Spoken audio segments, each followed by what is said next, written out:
ایک بات کہنا چاہتا ہوں. سمیہ آپا کی آپ نے مثال دینی ہے. جی ڈاکٹر سمیہ راحیل قاضی مطلب ہماری وہ صاحب. میں بلال بھائی یہ چونکہ حجاب کا معاملہ تو 1 منٹ میں دیکھیں بات یہ ہے کہ اسلام کی پہلی گواہی اسلام کی پہلی گواہی یہ جو عورتوں میں آتا ہے نا وہ تو لیکن اسلام کی پہلی گواہی ہماری ماں سیدہ خدیجۃ الکبریٰ رضی اللہ تعالیٰ عنہا نے دی ہے.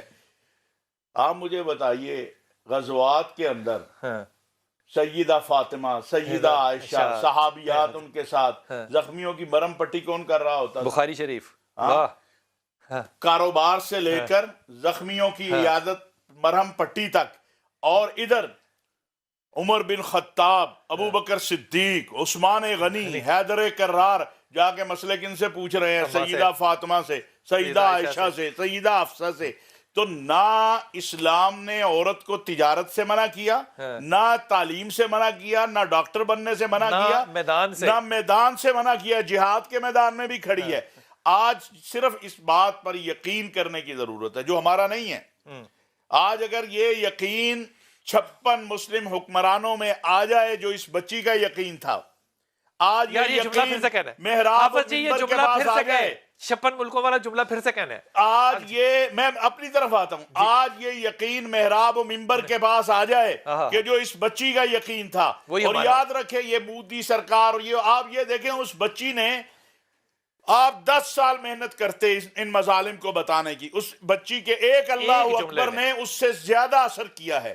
لہٰذا میں پاکستان کی ان اپنی بہنوں سے بھی کہنا چاہتا ہوں, بھائیوں سے بھی کہیں, اور بھائیوں سے بھی کہنا چاہتا ہوں. اب مجھے بڑی حیرانگی ہوئی ہے کہ پاکستان کی بعض دینی سیاسی جماعتوں کے قائدین نے بھی اس پر ابھی تک بات نہیں کی. کیوں بھئی ناراض ہو جائے گا مودی, ناراض ہو جائے گا امریکہ. آپ کی تو 40 دن کی نماز چلے گی, آپ نے 3 دفعہ مودی کا نام لیا, کوئی نماز نہیں آپ کی. نہیں یہ تو قبول ہو جائے گی کیونکہ میں نے اس کے خلاف بات کرتے ہوئے لیا ہے, میں نے اس کا شر بتاتے ہوئے کیا ہے. دیکھیے بات یہ ہے کہا کہتے ہیں جی کہ پاکستان کیوں اس پہ بات کرتا ہے.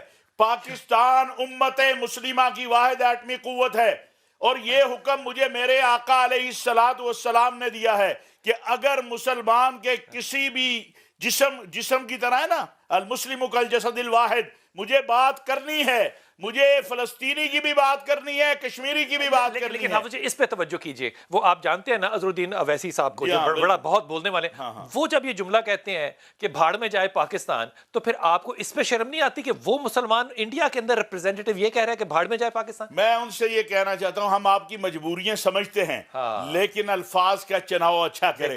ہمارا سوال یہی ہے, اگر آپ اتنے ہی غیرت مند اور اتنے ہی طاقتور ہوتے اور تو پھر بابری مسجد کیوں چلی جاتی, پھر 150 مسجدیں جو پچھلے 1 سال میں گرائی گئی. لیکن ہمیں آپ کی مجبوریوں کا احساس ہے, صرف الفاظ کا چناؤ اچھا کریں. اس لیے کہ ہم یہ نہیں کہہ سکتے, ہم اللہ اور اللہ کے حکم کے پابند ہوتے ہوئے یہ نہیں کہہ سکتے کہ بھاڑ میں جائے, ویسی ہم نہیں کہہ سکتے.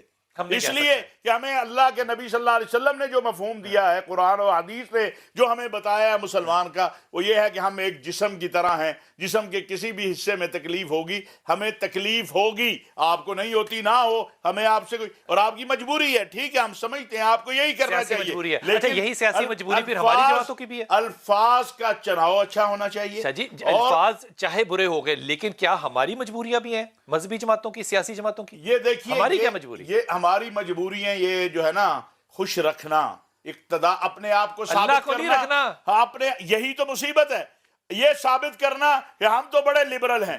وہ اسلام سے زیادہ امن, اطمینان, سکون, محبت والا کوئی دین نہیں. لیکن میرا اسلام کہتا ہے ظلم جہاں بھی ہو, حتیٰ کہ رسول اللہ صلی اللہ علیہ وسلم نے فرمایا کہ اپنے بھائی کی مدد کرو خواہ ظالم ہو یا مظلوم.